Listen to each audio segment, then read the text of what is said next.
Kot planica in skoki, kot limona in med, kot družina in prazniki, kot zima in sneg, kot Miklavž in parkelj, kot orehi in šarkelj. Za skupaj nekatere so stvari, kot Radenska in srca 3.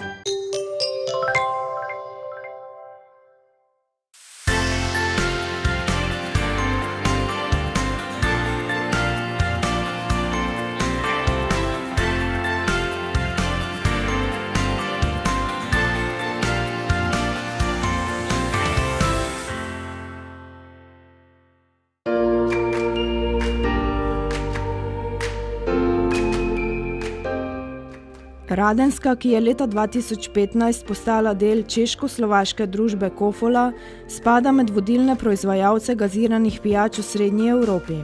Ima namreč 7 proizvodnih obratov na 5 evropskih trgih. Ker pri Radenski pravijo, da gre pri njih vedno za srce, vsako leto odprejo svoja vrata za obiskovalce.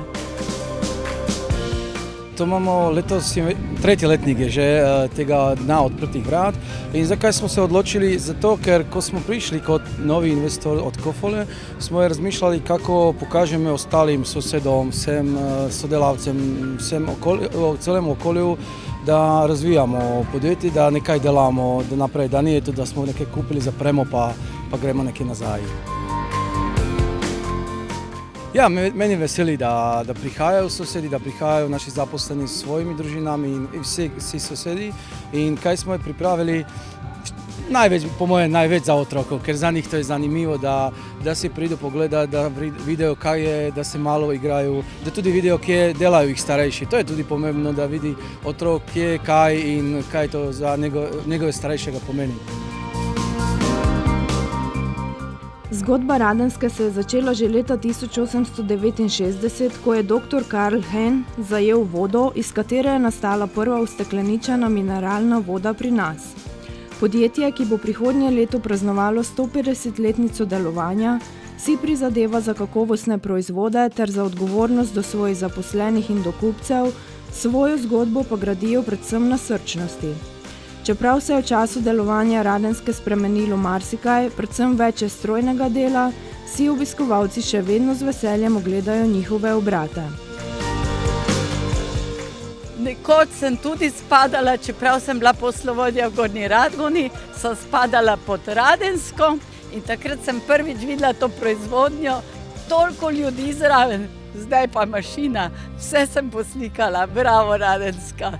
Radenska ponuja kupcem široko družino proizvodov raznovrstnih blagovnih znamk, te so kupci lahko spoznali tudi na dnevu odprtih vrat, takrat pa so se lahko podrobneje seznanili tudi z nekaterimi zavidanja vrednimi številkami. Izvoz je v porastu, ciljamo predvsem, kot že naše ime pove, Radenska Adriatik na bivšo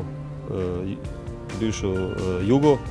Tu polnimo za Hrvaško, Bosno, Srbijo, Kosovo, seveda tudi Avstrijo, Italija, potem imamo tudi prekomorske države, Amerika, skratka pokrivamo večji del te bližnjih sosedov, pa tudi skušamo prodreti tudi na druge trge. Izvoz je nekje 30–40% v porastu, medtem ko na domačem trgu probamo držati tistih 90%. Dnevno napolnimo odvisno od sezone. V poletni sezoni, ko smo seveda nam vreme narekuje, da smo bolj žejni, več pijemo, tudi več nalijamo, kar se tiče zaradi prodaje. Napolnimo recimo na eni liniji 12 000 na uro, to je nekje 100 000 na izmeno, 200 000 na dan. Če je 8 linij, nekje tudi 1 milijon na dan. Seveda, če je potreba, da je prodaja močna, se polni v 3 izmenah, drugače v 2 izmenah, odvisno od tempa prodaje. Pri Radenski, kot pravijo sami, ne počivajo na lovorikah, ampak iščejo vedno nove ideje za obogatitev trga z njihovimi izdelki. Poleg tega se podajajo tudi v dobrodelne projekte, eden izmed takih je projekt Trojčki. To je ena naša sodelavka iz marketinga prišla do te ideje že zadnje leto, da bomo sodelovali in da bomo podarili vsem trojčkem, kateri se bo rodili na Sloveniji, na Hrvaške, ker naše vsi znajo, da Radenska 3 srca, to je preko tega vsi znajo Radensku in tako smo se malo povezali in smo rekli, da vsem trojčkam, kateri se prijavijo, kateri se bo to leto rodili, bodo dobili od nas voziček za trojčke. In oglas je zelo zanimiv sprejet. Imamo še 11 prijavljenih na Hrvaške in prve dvoje trojčke imamo prijavljene tudi v Sloveniji, kar nas zelo veseli.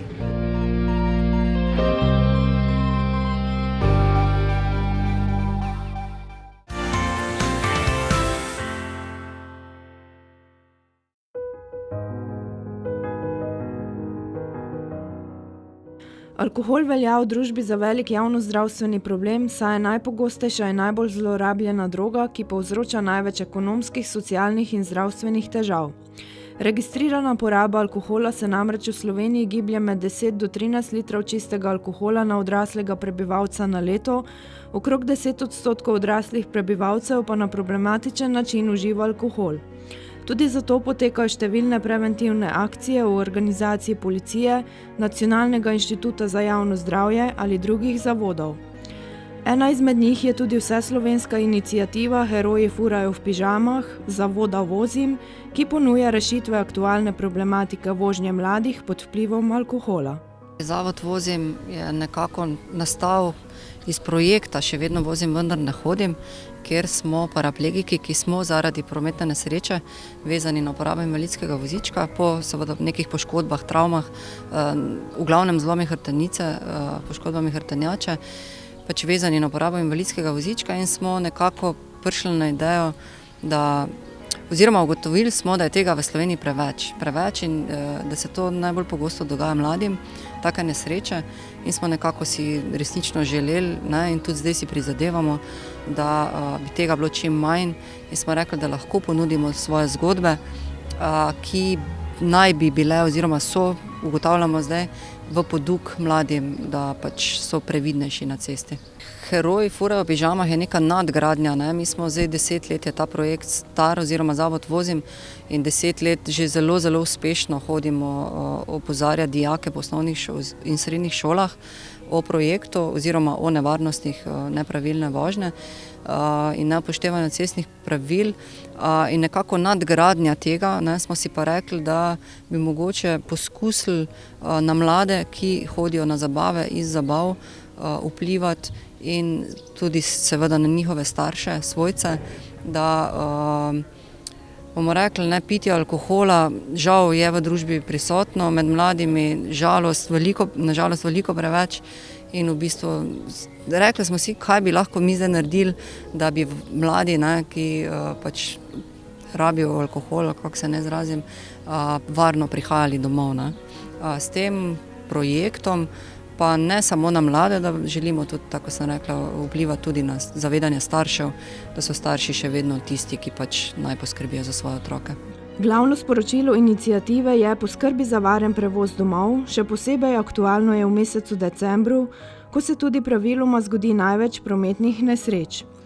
Tudi zato iniciativa toliko bolj ozavešča širšo slovensko javnost o nevarnosti vožnje pod vplivom alkohola, ki je največja ravno med mladimi vozniki. V vsakem primeru pač mladi nekako večinoma izražajo nestrinjanje s tem, da bi se vozilo pod vplivom alkohola. Tudi sami se ravno preveč niso dovzetni za tovrstne podvige. Tudi sami pač pozivajo ostale svoje soudeležence v prometu, da se takih manir ne poslužujejo. Kar je pa zanimivo, glede na podlagi nekih naših anket, ki smo jih izvajali v sklopu teh fokusnih skupin, pač skupaj z mladimi, je pa to, da recimo si organizirajo prevoze, večinoma po njih pridejo starši, ampak si kar dajo duška, ker vejo, da bodo potem lahko šli starši domov. Recimo mene osebno, sem malo starejša generacija, pa nismo bili vajeni recimo tega tako odkrito. Bi si mislili, da se bodo prej malo šparali, če pridejo starši po njih, ampak tukaj je pa glih obratno, te moderne generacije. V projekt Heroji furajo v pižamah so poleg zavoda Vozim in zavarovalnice Generali vključeni tudi drugi podporniki, med njimi tudi policija, ki se največkrat sooči z vožnjo pod vplivom alkohola. Vsi takšni projekti, kateri vplivajo na to oziroma kateri imajo osnovni cilj, da izboljšajo prometno varnost, so gotovo dobrodošli in podprti tudi z strani policije. Ne nazadnje mi na območju policijske uprave Murska Sobota oziroma na območju Pomurja že določene projekte z mladimi, predvsem mladi in alkohol, mladi in hitrost izvajamo vrsto let, praktično že 10 let in smo videli, da to daje tiste pozitivne rezultate. Zato so vsi takšni projekti, predvsem pa ta Heroji furajo v pižamah, dobrodošli in bodo gotovo na dolgi rok vplivali na samo varnost in pa na boljšo varnost vseh udeležencev v cestnem prometu, ne samo mladih oziroma teh mlajših ali pa začetnikov kot voznikov motornih vozil. Iniciativa Heroji furajo v pižamah je zgolj ena od aktivnosti, s katero pristojni ozaveščajo o nevarnostih alkohola. Veliko preventivnih akcij izvedejo tudi na Nacionalnem inštitutu za javno zdravje. Mesec november je namreč mesec preprečevanja zasvojenosti, zato vsako leto priredijo konferenco Skupaj zmoremo več. Letošnja je potekala v Murski Soboti, namenjena pa je bila predvsem mladim, ki se borijo z zasvojenostmi. V tem obdobju se namreč lahko razvijajo vedenja, ki bodo tudi kasneje vplivala na posameznikovo zdravje, uspešnost in zadovoljstvo v odrasli dobi, na kar pa imajo vsekakor velik vpliv tudi sovrstniki in starši teh mladostnikov. Raziskave kažejo, da je pomen sovrstnikov zelo velik. Torej, če sovrstniki uporabljajo alkohol ali pa tudi druge psihoaktivne snovi, to vpliva tudi na rabo pri posamezniku. Velik vpliv pa tudi v tem obdobju mladostništva še vedno imajo tudi starši. Zdaj ugotavljajo, da je predvsem pomemben odnos staršev do pitja alkohola pri otrocih. Tisti starši, ki so bolj strogi do tega, imajo stališče, da alkohol ni za mlade, tisti otroci pijejo manj. Tako da je v bistvu vpliv staršev zelo pomemben pri tem. Tudi zato je ena izmed pomembnih aktivnosti Herojev v tem, da pozivajo starše, naj poskrbijo za varen prevoz svojih otrok za zabav, četudi je to v pižami sredi noči.